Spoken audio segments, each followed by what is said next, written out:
Well, joining us now to talk about the week after the presidential debate, host of the WGN Political Report, Paul Lisnek. Hi guys, how good are to see you. How you doing? Let's talk about polls. Okay, after the debate Tuesday, polls are saying this, polls are saying that.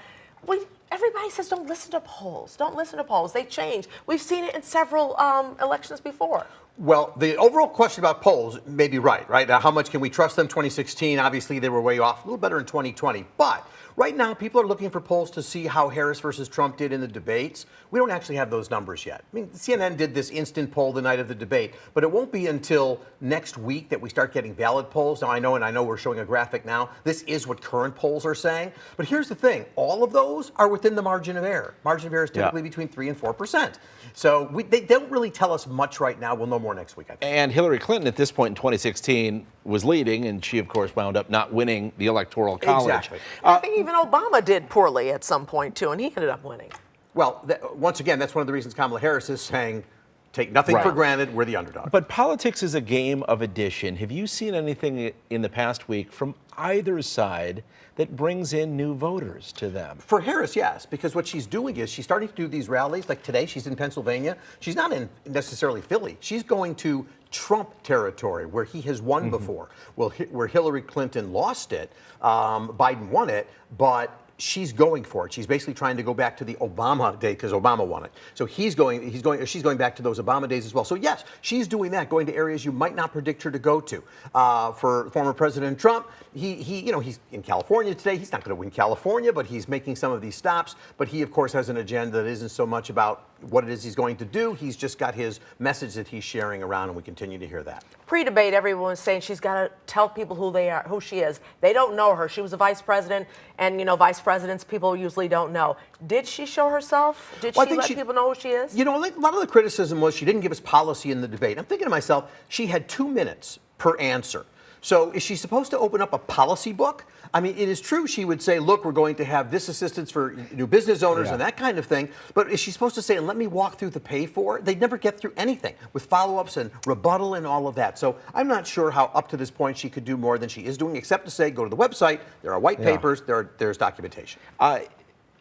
She's been criticized pretty consistently for not doing more interviews. She did one with a local reporter in Philadelphia. ABC affiliate. But I guess I wonder if there's a lot of strategy to that, because she can say whatever she wants off a teleprompter at a rally while Donald Trump is ad-libbing, doing press conferences, but talking about people eating cats and dogs. Look, Trump today did a press conference with people asking all sorts about that and other things. I think yes, it is strategic that she's not doing it. And her interview today, which was to just do a local affiliate, which is to get the message at dinner time to the people who live in that community. But I think soon she's making a mistake. It is time to start dealing with, because with all due respects to some local affiliates, she's probably not going to get the kind of tough questions that she's going to get from the national press. It's time to start doing that and time to start reaching out. I'm sure it's all been discussed and planned out. I don't know what they're waiting for, but it's time, especially if there's no third debate. A lot of second debate. Yeah, the second debate, right. A lot of stuff's been happening post-debate. I mean, you had Taylor Swift coming out saying that she's endorsing her. Then the next night, I think at the VMA Awards, she says that you vote who you want to, but get out and register to vote. And that was her tweet, too. Yeah, when she first, exactly. So do you think that this post-debate reaction is making a big difference for Kamala Harris or for Donald Trump? Well, right now, we're not seeing, as I said, the polls aren't really showing us where it's making a hit. I think it might be next week. But Kamala Harris got a lot of money, too, after that. No question about that. That money poured in and that helped. But money doesn't win you elections. It just helps you keep playing. The Taylor Swift thing is really interesting because typically we would all say endorsements don't really matter. And we could look back at the history of some phenomenal endorsements and they don't much matter. And of course the Democrats going to get a lot of Hollywood. But Taylor Swift is different because her reach is not just, it's not to you guys, it is to young people. And as you said, Micah, when she said go register, her link on that announcement on Instagram, whatever it was, for voting registration, up 400,000. She's making a difference. I think you just called us old. I think, yeah. I'm right there with you, so I meant all of us. Let me switch to Chicago politics real quickly. Okay, It doesn't seem like Mayor Brandon Johnson had a great week. For one, and he left. He's got a lot of turmoil in his administration and a lot of self-inflicted wounds.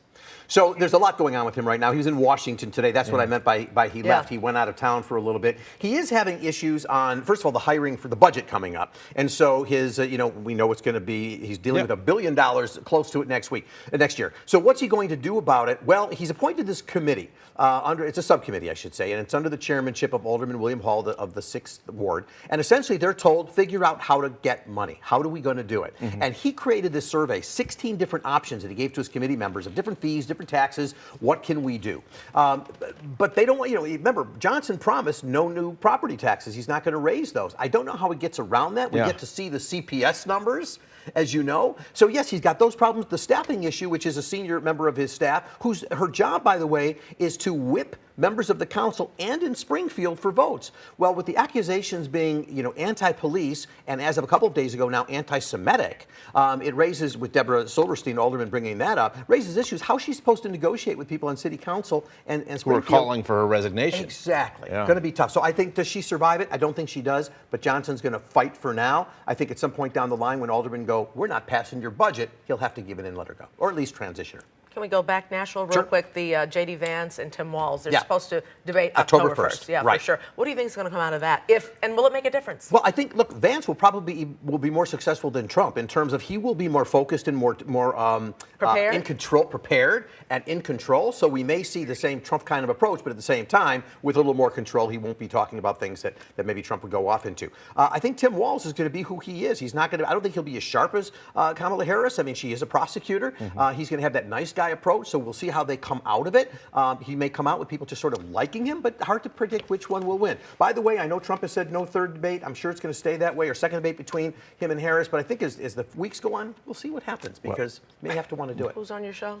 So this weekend, I'm going to have Alderman William Hall, Alderman Reverend William Hall, the 6th Ward. We're going to talk just about what we were talking about. How do you get around the budget issue, like the hiring freeze, which they were supposed to exempt. They did exempt cops and firemen. They didn't initially. And also, Illinois GOP Chair Kathy Salvi will be on talking about the GOP take on the debate and what the GOP in Illinois can do to try and make some ground. Thank you. Thank you. Thank you, guys. Thanks, Paul.